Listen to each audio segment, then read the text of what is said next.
Assalamualaikum warahmatullahi wabarakatuh. Hai semuanya, perkenalkan nama saya Adwan Natijatul Iktida dengan NIM. Pada kesempatan kali ini saya akan membawakan hasil penelitian saya mengenai pendekatan kapabilitas Amartya Sen dalam menilai kualitas pembangunan Indonesia. Nah, sebagai pengantar, bisa kita lihat saat ini perekonomian Indonesia menunjukkan bahwa pembangunan itu tidak dapat hanya dinilai dari pertumbuhan angka ekonomi.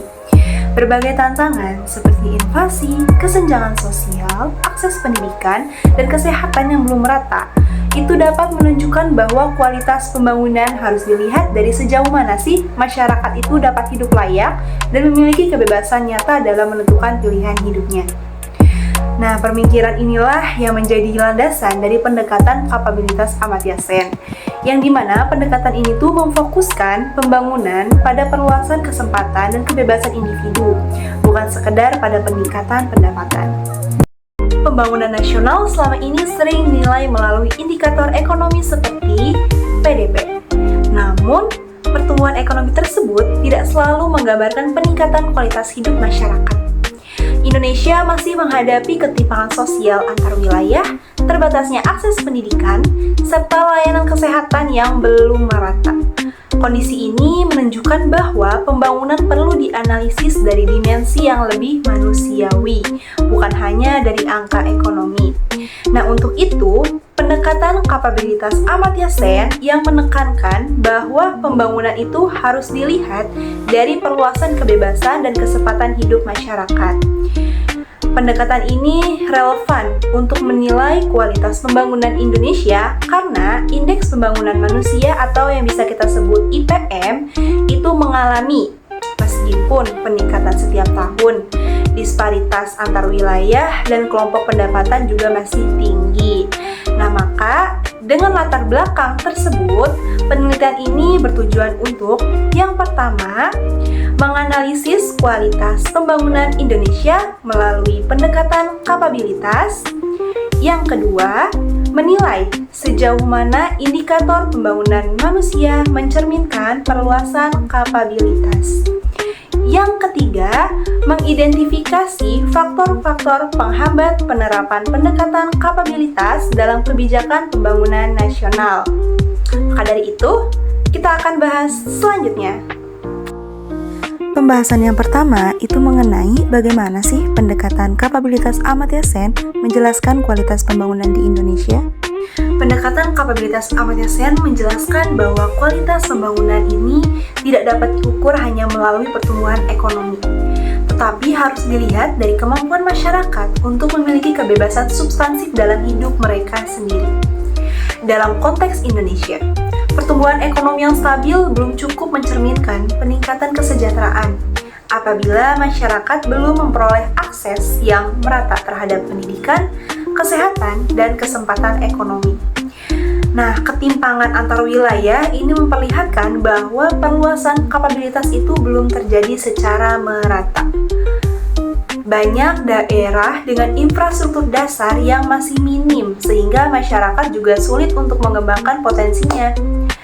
Nah, dengan demikian, pendekatan kapabilitas ini memberikan perspektif bahwa kualitas pembangunan Indonesia itu harus dilihat dari perluasan kesempatan, kebebasan individu, dan pemerataan akses, bukan hanya dari pertumbuhan PDB.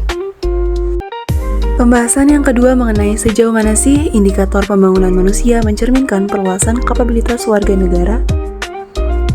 IPM memang menunjukkan kemajuan di sektor pendidikan, kesehatan, dan pendapatan. Namun, indikator ini hanya menggambarkan pencapaian akhir dan belum mencerminkan kebebasan aktual masyarakat untuk memanfaatkan kesempatan tersebut. Misalnya, kualitas pendidikan di daerah tertinggal itu masih rendah, meskipun angka partisipasi sekolah meningkat. Hal ini menunjukkan bahwa kesempatan itu belum sepenuhnya merata. Selain itu, angka IPM tidak menggambarkan hambatan struktural seperti kemiskinan, minimnya akses informasi, dan lingkungan sosial yang membatasi kebebasan individu. Dua Dua daerah dengan nilai Indeks Pembangunan Manusia atau bisa kita sebut IPM itu sama bisa memiliki kualitas kebebasan yang berbeda. Oleh karena itu, indikator pembangunan manusia ini belum sepenuhnya mencerminkan dimensi kapabilitas yang sesungguhnya. Pembahasan yang terakhir yaitu mengenai faktor-faktor apa aja sih yang menghambat penerapan pendekatan kapabilitas dalam kebijakan pembangunan nasional. Penerapan pendekatan ekonomi di Indonesia dihambat oleh beberapa faktor. Yang pertama yaitu ada dominasi paradigma ekonomi. Nah, pada faktor ini pemerintah masih berfokus pada pertumbuhan PDB dan indikator ekonomi makro, sehingga dimensi human development kurang mendapat perhatian. Yang kedua, kapasitas institusi yang terbatas. Nah, pada faktor ini koordinasi antar instansi yang lemah dan kebijakan yang tidak sinkron itu membuat pendekatan multidimensional sering atau sulit diterapkan. Yang ketiga, ada ketimpangan sosial dan ekonomi. Perbedaan pendapatan, kualitas pendidikan, dan akses kesehatan membatasi kemampuan masyarakat untuk mengembangkan kapabilitasnya. Yang keempat, yaitu ada hambatan budaya dan sosial. Nah, pada faktor ini, struktur sosial yang hierarkis dan paternalistik itu dapat membatasi kebebasan individu dalam membuat keputusan penting dalam hidupnya. Dan yang terakhir yaitu ada indikator pembangunan yang belum lengkap. Pada faktor ini, pengukuran pembangunan itu masih bertumpu pada angka kuantitatif, belum mengukur aspek kebebasan, partisipasi, dan kualitas kesempatan. Jadi, dapat disimpulkan bahwa pendekatan kapabilitas Amartya Sen itu memberikan pemahaman yang lebih komprehensif dan manusiawi dalam menilai kualitas pembangunan di Indonesia. Pembangunan tidak hanya dilihat dari pertumbuhan ekonomi, tetapi dari perluasan kesempatan dan kebebasan masyarakat untuk menjalani hidup yang lebih bermakna.